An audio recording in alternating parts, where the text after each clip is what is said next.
Installing garage door springs and cables seems like one of those jobs people keep putting off until the thing snaps violently and sounds like a car crash. Trust me, you don't want to wait for that moment. It's freaky loud. First thing first, never try to fix a torsion spring if you don't know what you're doing.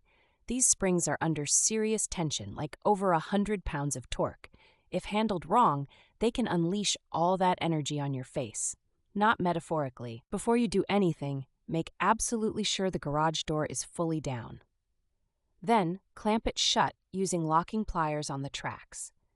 This keeps it in place and prevents it from flying open while you're mid-repair, which happens a lot more than you'd guess. Next, unplug your garage door opener.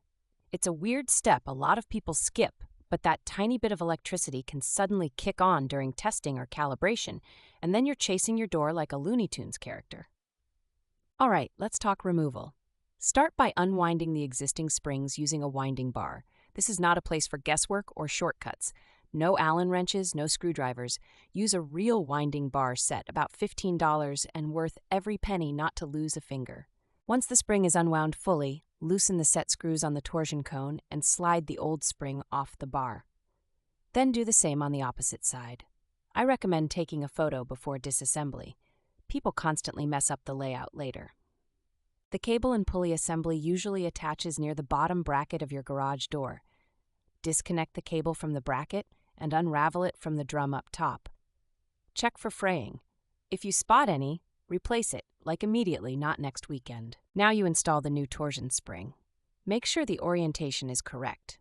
Right wound goes on the left side and left wound goes on the right. Sounds backwards, I know, but it's how physics works on garage doors. Don't fight the physics. Thread the new cable over the drum and down to the bottom bracket. It should sit snugly in the grooves. Wind the spring using the bars in quarter turns, usually 30 to 36 full turns depending on garage door size. That's about 8 turns per 90-pound door. Here comes the stressful part, tensioning. After winding the spring, tighten the set screws firmly onto the torsion bar. Then remove the locking pliers and manually lift the garage door halfway. If it balances, you're golden. If not, adjust spring tension slightly. Pro tip, lube the springs and cables using garage door lubricant, not WD-40. True spring lubricant extends their life for years and reduces noise by like 50%. Also, it feels kind of satisfying seeing fresh gear move like a machine again. This whole process takes about 90 minutes the first time, less than a movie. But doing it right saves you anywhere from $200 to $400 in service fees. And the pride of fixing a door that weighs more than your fridge, honestly, kind of feels heroic.